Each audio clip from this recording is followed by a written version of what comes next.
पंजाब अभी भी अनडिफीटेड है, बुमराह अभी भी विकेटलेस हैं, सरपंच साहब अभी भी कमाल बैटिंग कर रहे हैं। इस बार तो प्रभसिमरन का साथ भी था। एक तरफा ये मुकाबला अपने नाम किया पंजाब किंग्स ने, तो पंजाबी आ गए हुए, पंजाबी छा गए हुए। और एक बड़ा इंटरेस्टिंग स्टैट है इन दोनों की राइवलरी का, I will share that with you. और शाम को मुकाबला कोलकाता और जीटी का है। ये मुकाबला अहमदाबाद में है। और लास्ट टाइम जब आमने सामने आए थे, एक जमाना था जहां पे गॉड्स प्लान निकल कर आया था, Yash Dayal, Rinku Singh, and we all know what happened. पर आज की शाम किसके नाम जा सकते हैं, क्योंकि इसमें भी एक इंटरेस्टिंग सा लोचा है। केकेआर आपके लिए, पथिराना फिट है, पथिराना अवेलेबल है, पर पथिराना पहुंचे नहीं है यहां पर अहमदाबाद। ही स्टिल, वो कह रहे लॉजिस्टिक्स कुछ वो इन्वॉल्व है, कुछ ट्रांजिट में फंसे हुए हैं। कहां से आ रहे हो भाई?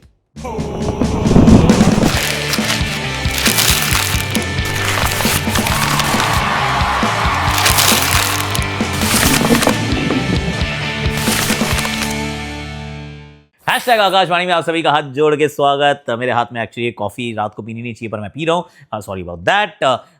वैसे मन कर रहा था पीने का यार, लाया था घर से, थोड़ी एक्स्ट्रा हो गई। जहाँ पे आपने पीकेएल देखी थी वहीं पे आप आईपीएल देख रहे हैं। मुझे पता है आप जियो हॉटस्टार पे देखते हैं, पर मेरा ये फर्ज बनता है कि आपको बता दूं कि मैंने लिंक डिस्क्रिप्शन में डाल दिया है, तो please go and check it out, download कर लीजिएगा। और क्रैक्स पे आपको मेरी शार्प ओपिनियंस मिल जाती हैं, वो भी आप देख लीजिएगा, उसका लिंक भी डिस्क्रिप्शन में डाल रहा हूँ। Last but not the least, veto app पे भी आप आकाशवाणी को देख सकते हैं। तो जितने हमारे स्पॉन्सरशिप के प्लग्स थे हमने सारे कर दिए हैं। अब हम आगे की तरफ चलते हैं और बताते हैं कि पंजाबी यार दे बीन आउटस्टैंडिंग। राइवलरी का जो स्टैट था, बड़ा इंटरेस्टिंग स्टैट है कि मुंबई इंडियंस जो 5 टाइम की चैंपियन है और पंजाब जो अभी तक एक बार भी ट्रॉफी नहीं उठा पाए हैं। The fact is, listen to this, total 35 मुकाबले खेले हैं या एक दूसरे के आमने सामने। 35 matches in the history of IPL. 19 साल, 18-17 से पंजाब किंग्स आगे है। 18-17 से पंजाब किंग्स जो है वो आगे है। वानखेड़े स्टेडियम के ऊपर 11 मुकाबले खेले हैं, 11 में से 6 जीती है पंजाब किंग्स। मानते हो? मुंबई इंडियंस का सबसे लो अगर विन परसेंटेज है किसी भी टीम के सामने, वो जो ओरिजिनल 8 टीम्स थी, that is again Punjab Kings. तो पंजाबियों ने जिस प्रकार से खेल खेला है, पंजाबियों ने जिस तरीके से डोमिनेट किया है इस फ्रेंचाइज के ऊपर, they have got a would over them. और वो बात जो थी एक बार फिर उसको आपने एस्टैब्लिश होते हुए देखा, वैलिडेट होते हुए देखा। और ये सीजन तो उस प्रकार का भी है ना कि हम कुछ बदलेंगे नहीं, और कायनात भी ऐसी चल रही है, कुछ बदलने की आवश्यकता नहीं है। टॉस जीत जाते हैं तो गेंदबाजी का फैसला करते हैं, चेज आसानी से कर देते हैं। और एक दिन जब ये टॉस हार भी गए थे तो सामने वाली टीम ने फील्डिंग कर ली, नहीं सामने वाली टीम ने बैटिंग कर ली। तो वो कोलकाता का मैच था, ऑफ कोर्स पूरा नहीं हुआ, पर सारे मुकाबले चेज करते करते करते करते जीतते जा रहे हैं। ये बिल्कुल सेम टीम के साथ आगे चलते हैं। पर जो सबसे बड़ी खबर थी इस मुकाबले की वो थी that Arshdeep Singh is back. Congratulations Arshdeep Singh, क्योंकि इस गेंदबाज को ये मैदान पसंद है। और एक बार इन्होंने 4 विकेट ली थी, रिमेंबर जिस दिन उन्होंने 4 ली थी उस दिन उनके सर पे पर्पल कैप आई थी। 2 बार तो उन्होंने मिडिल स्टंप को 2 टुकड़ों में कर दिया था, एकदम तार तार कर दिया था भैया। बहुत बढ़िया सरदार गेंदबाजी इन्होंने की है। और एक चीज बदली है एक्चुअली, अगर टेक्निकल पॉइंट ऑफ व्यू से देखें, एनालिटिकल पॉइंट ऑफ व्यू से देखें, एक भी स्लोअर ओवर नहीं डाली। 2 ओवर जिन्होंने डाले उसके अंदर 6 से 8 मीटर के अंदर वो जो गुड लेंथ एरिया होता है ना, सारी गेंदें वहीं डाली यार, सारी गेंदें नियरली उस एरिया के अंदर डाली। और उससे पहले जितने भी पावर प्ले में इन्होंने गेंदबाजी की है, क्योंकि 10 मैच तक इनके पास एक भी विकेट नहीं थी in the power play overs, यहाँ 2 गेंदों में 2 आ गई थी। और उससे पहले जब हमने देखते थे ना, तो 25% कुछ वो 6 से 8 मीटर, फिर 27% 8 से शॉर्ट गेंदे, फिर 15% थोड़ी सी आगे। He was all over the place. तो ऐसा लग रहा था पहले ज़्यादा कोशिश कर रहे थे, पर यहाँ पे इन्होंने कहा स्विंग अवेलेबल होती है लाल मिट्टी की पिच पे, I am going to pitch it full और अलाउ करूंगा बॉल को स्विंग करने के लिए। और 2 गेंदों पे 2 विकेट थी। He was on a hattrick. Hattrick हुई नहीं, लेकिन 2 विकेट्स। और वापस आके भी जो अंत में जो काम किया है ना, दैट आई फेल्ट। पहले तो शुरुआत में झटके दिए और उसके बाद जो अंत में झटके दिए हैं, तो पंजाब ने दोनों तरफ से स्क्वीज किया है। पहले मतलब ऊपर पकड़ लिया और बाद में एंड में भी दबोच लिया। और उस दोनों जगह पे अर्शदीप सिंह का वापसी करना वेरी वेरी वेल भैया। अभी अर्शदीप अच्छा नहीं कर रहे तो भी आप जीत रहे हैं, अब अर्शदीप अच्छा कर रहे हैं तो फिर तो वारे वारे वाह, आई मीन आउटस्टैंडिंग यार। दूसरी जो कहानी है वो कहानी एक्चुअली प्रभसिमरन सिंह की है, कि ये बच्चा भी एक्चुअली ये बहुत अच्छा खेल रहा है यार। पावर प्ले ओवर्स अगर आप इनके देखें, अमूमन ये स्ट्राइकर है, ये हर गेंद को मारने की कोशिश करते हैं। ऐसा लगता है कि डेफिनेटली अग्रेसिव और आक्रामकता के साथ हर गेंद को खेलने का प्रयास। इस बार नहीं किया ऐसा। और शुरुआत में ज़रूर 10 गेंदों में 20 रन थे इनके, 200 के स्ट्राइक रेट पे चल रहे थे, पर वो ओवर्स निकल गए थे काफ़ी। वो दूसरे एंड पे खड़ा था, कह रहे प्रियांश चल तूने मारा तो आउट हो गया, कोई बात नहीं। कूपर कॉनली तुमने मारा तुम आउट हो गए, कोई बात नहीं। अब श्रेयस आ गए हैं, he was happy sitting at the non strike current कि मुझे ना आज डीप लेके जाना है, मुझे आज विकेट नहीं फेंकनी है। और ये जो पारी थी, this was an innings of really high quality, जिसमें आप कंट्रोल देखते हैं, जिसमें आप कंट्रोल अग्रेशन भी देखते हैं। जिस तरीके से उन्होंने जसप्रीत बुमराह को खेला यार, थोड़ा एक शॉट था बैकफुट पे पंच मारा कवर्स की तरफ से। समटाइम्स वो ऐसी चीज़ें होती हैं जो देख के ना आदमी कहता है बंदा फॉर्म में यार। और जसप्रीत बुमराह को इतनी आसानी से अगर ऐसे करके आप शॉट मार दें, अपने आप में ही तारीफियों की बात है। आई मीन वेल डन यार प्रभसिमरन सिंह और साथ में सरपंच साहब, वो तो खैर is the new chase master भाई। हम विराट कोहली की बात करते हैं और उनके साथ अगर चेज में किसी और का नाम अगर हम जोड़ रहे हैं तो अपने आप में बहुत बड़ी ये उपलब्धि है, ये बहुत बड़ी तारीफ है। और सच बात यह है कि उनके जैसे इनके नंबर्स हैं यार। पिछले अगर आप 2 साल से आप इनके चेज में नंबर्स देखेंगे, 65 का इनका औसत है, 180 के स्ट्राइक रेट से मैच खत्म करके जाते हैं ये। इस बार भी आउट हो गए थे एंड में, पर मैच खत्म ही हो गया था यार। वो चेन्नई के सामने भी आउट हो गए थे पर मैच खत्म ही हो गया था यार। तो उस प्रकार से आउट 1-2 बार जरूर हुए हैं, वरना औसत जो है ना वो फिर 80 पे पहुंची होती। तो but that's okay, it doesn't matter. और Shreyas is not knocking on the door, is going to break it down. उस तरीके की कर रहे हैं ये बल्लेबाजी। मुंबई की गेंदबाजी की तो खैर जितनी बात ना की जाए उतना ही बेहतर है। बुमराह का ये सबसे लॉन्गेस्ट ड्राई स्पेल हो गया कि विकेट नहीं मिली है। पिछले मैच तक मेरी एक ये सोच थी, और सोच गलत नहीं है एक्चुअली, अभी भी I stand by it to a certain degree, कि इर्द गिर्द इतने रन पड़ जाते हैं कि उनको मारने की कोशिश ही नहीं करता है, संभल कर खेलते हैं यार। पहला ओवर 21 रन दीपक चार, तो दूसरा ओवर आपको बुलाना पड़ा, फिर आपने एक और ओवर उनका पावर प्ले में करा दिया क्योंकि 5वां ओवर महंगा गया।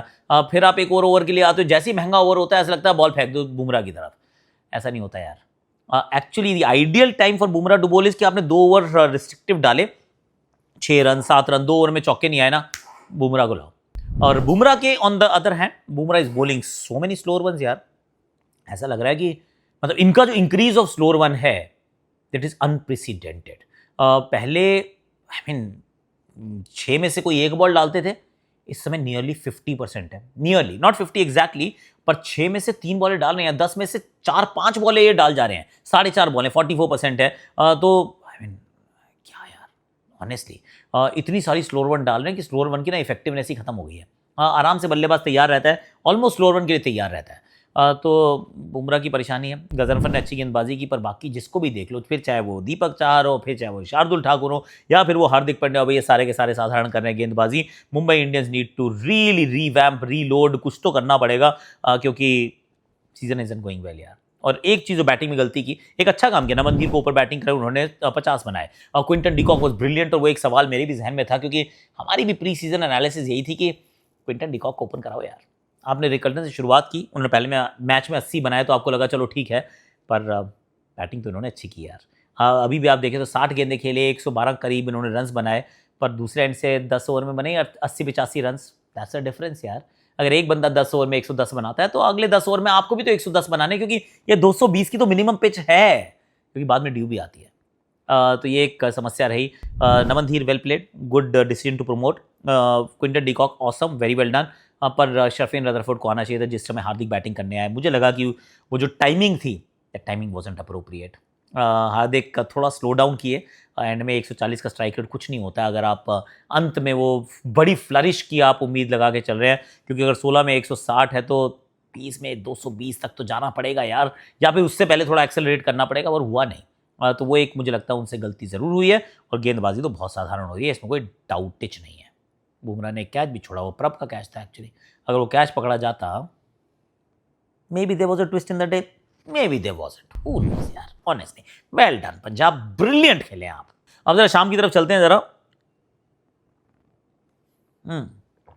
वैसे एक मतलब पर्सनल बात बता रहा हूँ, कॉफ़ी वैसे ना मैं ओट मिल्क के साथ पीता हूँ या फिर बिल्कुल ब्लैक पीता हूँ, इररेलेवेंट है, मतलब कोई कनेक्टेड नहीं है। मैंने कहा बताया तो अपनी फैमिली को आप लोग यार, कभी ओट मिल्क के साथ, OAT not goat milk, oat milk के साथ अगर आप कॉफ़ी पियेंगे ना, मज़ा आ जाता। एक और अच्छी चीज़ थी, सॉरी वो बताना भूल गया, रसिक सलामदार को जब प्लेयर ऑफ द मैच नहीं दिया तो आप भी सोच रहे होगे कि क्या हुआ है ना। कल वो जो परसों मैच था RCB वर्सेस LSG, 4 ओवर डाले उन्होंने, 24 रन दिए, 4 विकेट ली, जिसमें एक ओपनर का विकेट था पावर प्ले में, 2 हाईएस्ट रन स्कोरर का विकेट था, एक मुकुल चौधरी थे, दूसरे आयुष बडौनी थे, और फिर डेथ में भी उन्होंने 20वां ओवर भी डाला था। दूसरी तरफ से जॉश हेजलवुड, अच्छी गेंदबाजी, 4 ओवर 20 रन, एक विकेट निकोलस पूरन का था, उनको थमा दिया गया। तो सबने कहा यार ज्यूरी ने जो फैसला लिया है ना वो गलत है, ये क्या हुआ है। सर पहली बात मैं सिर्फ ये समझाना चाह रहा हूं कि ज्यूरी नहीं होती है, there is no jury, there is only जज। यानी कि एक बंदा डिसाइड करता है कि किसको बनाना है प्लेयर ऑफ द मैच। ये जो वर्ल्ड फीड के कमेंटेटर्स होते हैं, यानी कि जो इंग्लिश कमेंटेटर्स होते हैं, जो मैदान पे होते हैं, उनको एक दिन में ना सुबह पर्चा दिया जाता है। उस पर्चे पे लिखा होता है टॉस कौन करेगा, उस पर लिखा होता है कि पिच रिपोर्ट कौन करेगा, प्लेयर की साथ इंटरव्यू कौन करेगा, प्रेजेंटेशन कौन करेगा, और कौन एडजुडिकेटर है for the player of the match award. तो जिसको बनाया था वो सिंगल पर्सन का एक फैसला था कि भैया मेरा मन कर रहा है कि मैं जॉश हेजलवुड को देना चाहता हूँ तो दे दो। और मुझे ऐसा लगा रसीक सलामदार को मिलना चाहिए था, और उनके साथ बच्चे के साथ अनफेयर हुआ है, क्योंकि किसी भी मापदंड से आप देख लीजिए कि मैच के अंदर इंपैक्ट क्या था, क्या किस स्टेजेस में बॉलिंग की, विकेट्स किस किस खिलाड़ी की थी, आप कैसे भी टटोल मटोल के देखोगे रसीक सलामदार का वो बनता था। एक चीज़ मैं और बताना भूल गया, जो श्रेयस अय्यर ने जो कैच पकड़ा, देखते देखते वहाँ मैच में वो चल रहा है टीवी, क्या कैच पकड़ा यार, catch of the tournament bro. Athleticism, presence of mind, fitness, I mean incredible, अद्भुत, अविश्वसनीय कैच श्रेयस अय्यर ने पकड़ लिया, which was the catch of the tournament. अब मैं केकेआर के बारे में सोच रहा हूँ कि पथिराना नहीं है, फिट है, अवेलेबल है, पथिराना नहीं है, लेकिन आए नहीं है, लॉजिस्टिक्स इन्वॉल्व है। मधुशंका भी परसों रिप्लेसमेंट अनाउंस हुए थे, ऑलरेडी हैदराबाद पहुंच गया। सर आप कहाँ से आ रहे हैं? वो स्ट्रेट ऑफ हॉर्मूज के ऊपर से आ रहे हैं कि वहाँ पे ब्लॉकेड हुआ है तो कोई जहाज़ नहीं जाएगा? आप पानी के जहाज़ से आ रहे हैं वाया स्ट्रेट ऑफ हॉर्मूज के? ऐसा हो रहा है क्योंकि मैं आई एम लिटिल सरप्राइज कि पथिराना अवेलेबल क्यों नहीं है। जब फिट हो गए, अवेलेबिलिटी वैसे मिल चुकी है, ऐसी कौन सी फ्लाइट है जो आपके पास नहीं पहुँच पा रही है?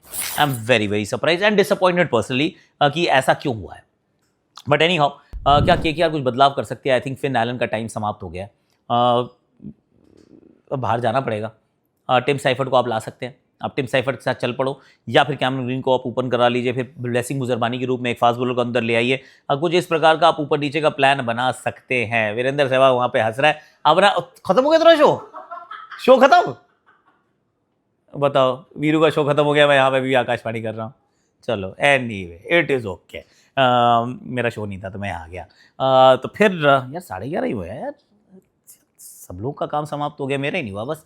एनीवे तो केकेआर इससे ज़्यादा कुछ करने की मतलब वो नहीं कर सकती। रहाणे और रघुवंशी को अलग अलग कीजिए, साथ में बैटिंग नहीं करने चाहिए, थोड़ी ज़्यादा इंटेंट के साथ बैटिंग कीजिए, क्योंकि आपकी इंटेंट जो है वो क्वेश्चनेबल है। But that's about it for Kolkata night Riders. मैं भी तेजस्वी दहिया के बारे में सोच लो, वो भी बड़े अच्छे लप्पे लुप्पे बहुत ठीक ठाक मारता है, तो आप वहाँ सोच सकते हैं, पर मोटा माटी अब यही कर सकते हैं, क्योंकि कप्तान ने कहा हम कुछ सोचेंगे, हम कुछ करेंगे। अब क्या करेंगे I don't know, we shall find out, क्योंकि उनका समय जो है वो मतलब ना मुट्ठी बंद कर रहे हैं और रेत फिसलती जा रही है यार।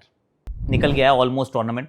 ये मैच भी अगर आप नहीं जीतते हैं, the tournament is as good as over, क्योंकि इसके बाद सिर्फ 8 ही मुकाबले बचेंगे और 8 में से 7 तो नहीं जीत पाओगे यार, टू बी वेरी ऑनेस्ट। जीत की शुरुआत यहाँ से जरूर होनी चाहिए। आई थिंक इनके टूर्नामेंट का सबसे महत्वपूर्ण मुकाबला है, just to stay alive in their heads. Practically तो फिर भी नहीं होंगे, पर हेड्स में अलाइव रहना बहुत जरूरी है। Gujarat Titans interesting actually openers, वो जो दोनों ओपनर्स हैं वो बड़ी अच्छी बैटिंग करते हैं, बड़ा संभल के बैटिंग करते हैं, उनसे वही उम्मीद होगी। और अभी भी गुजरात ऐसा लग रहा है कि they still figuring out the और rather replicating the same template जो पिछले साल किया था, वैसा ही कि 1, 2, 3 मेजॉरिटी ऑफ ओवर्स खेले, उसके बाद वॉशिंगटन सुंदर आके थोड़े रन्स बनाए, और finish is still a concern. I mean there is no doubt about it, क्योंकि ग्लेन फिलिप्स ने अभी रन्स नहीं बनाए हैं, वॉशिंगटन सुंदर फिनिश नहीं कर पाते हैं, शाहरुख खान तेवटिया हैवंट रियली मतलब वो lived up to the expectations, तो वो वाले काम करने बहुत ज़रूरी हैं। अब मनदीप भी जा रहा है, अभी सुनील तनेजा जी गए थे, ये सारे लोग जा रहे हैं सब, मुझे मैं यहीं पढ़ा हूँ, मैं अभी मैं देख रहा हूँ, मैं आकाशवाणी जल्दी समाप्त करता हूँ, सब लोग भाग गए भाई। चलो कोई बात नहीं। हाँ जी, तो बल्लेबाजी में 1, 2, 3 अच्छा कर रहे हैं, 4, 5, 6, 7 पे थोड़ा सा कुछ अच्छा कीजिए। मैं तो कहता हूँ कि कुमार कुशागर को खिला लीजिए, मुझे अच्छा प्लेयर लगता है यार। और गेंदबाजी में of course their bowling is very very good, and Rashid Khan का कमिंग बैक इन फॉर्म, प्रसिद्ध कृष्णा को वो शॉर्ट वेरिएशन के साथ विकेट चटकाना, it's working out beautifully for them. अब तो मोहम्मद सिराज के हाथ से भी गेंद अच्छी निकल रही है, वो LSG वाला मैच याद आता है। सो कुल मिला के पलड़ा तो जरूर GT का भारी है, पर maybe there is God's plan baby. I mean, you never know. Rinku Singh could actually go and smash sixes. पर आज के लिए अभी के लिए इतना ही है, सब जा चुके हैं, मेरा भी जाने का मन कर रहा है, तो फिर thank you so much for watching. जहाँ देखी थी PKL वहीं देखनी है IPL लेंगे जियो हॉटस्टार पे, और क्रैक्स पे मेरी sharp opinions, and veto app पे आपको मिलेगी आकाशवाणी। चलो जी, आज के लिए अभी के लिए इतने हैं, thank you so much for watching. रति आ जाओ, चले अपन लोग यार, सब लोग जा चुके हैं, हम भी जाएंगे।